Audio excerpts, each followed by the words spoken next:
आदरणीय सभापति जी, 2 दिन से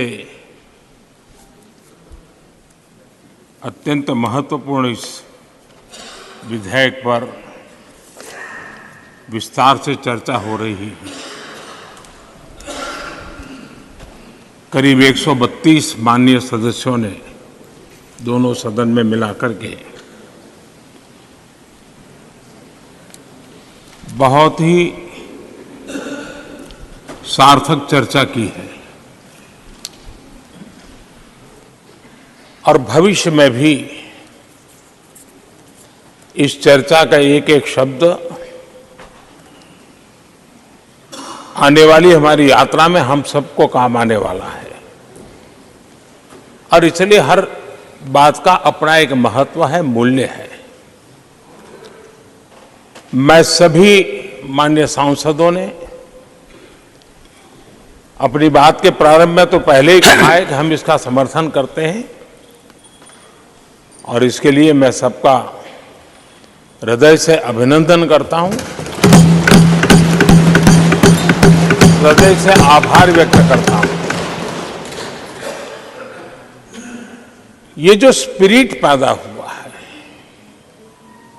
ये स्पिरिट देश के जन जन में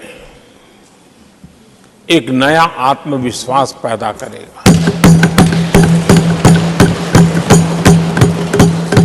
और हम सभी माननीय सांसदों ने और सभी राजनीतिक दलों ने एक बहुत बड़ी अहम भूमिका निभाई है। नारी शक्ति को एक विशेष सम्मान सिर्फ विधेयक पारित होने से मिल रहा है ऐसा नहीं है। इस विधेयक के प्रति देश के सभी राजनीतिक दलों की सकारात्मक सोच होना, ये हमारे देश की नारी शक्ति को एक नई ऊर्जा देने वाली है। एक नए विश्वास के साथ राष्ट्र निर्माण में योगदान देने में नेतृत्व के साथ आगे आएगी। ये अपने आप में भी हमारे उज्जवल भविष्य की गारंटी बनने वाली है। आदरणीय सभापति जी, मैं इस सदन का समय ज्यादा लेता नहीं हूं।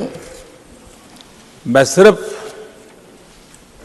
जो भावना आपने व्यक्त की है उसके लिए आभार व्यक्त करता हूं और जब मतदान होगा तो मेरा आप सबसे आग्रह है कि ये उच्च सदन है, चर्चा भी उत्तम करने का प्रयास हुआ है। अब मतदान भी सर्वसम्मति से करके हम देश को एक नया विश्वास दें। इसी अपेक्षा के साथ मैं फिर एक बार सबका हृदय से बहुत बहुत धन्यवाद करता हूं।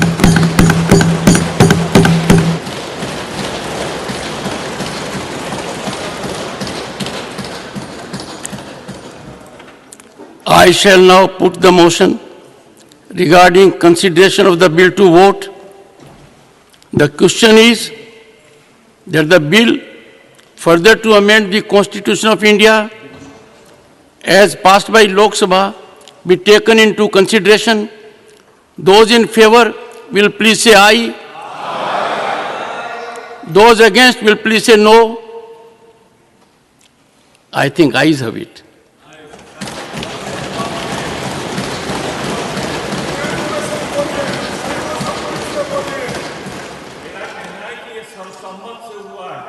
ये स्पष्ट करना चाहता हूं। Point well noted. Very heartening together. The entire House, the upper house, the House of Elders is unanimously united on this point. Honorable members, in spite of such unanimity, there is a constitutional prescription. Under Article 360 of the Constitution, the motion will have to be adopted by a majority of total membership of the House and by a majority of not less than 2/3 of the members of the House. I'm coming. Just wait. I'm going as per procedure. Have patience. You can't put the cart before the horse. Present and voting. Division. Let the lobbies be cleared.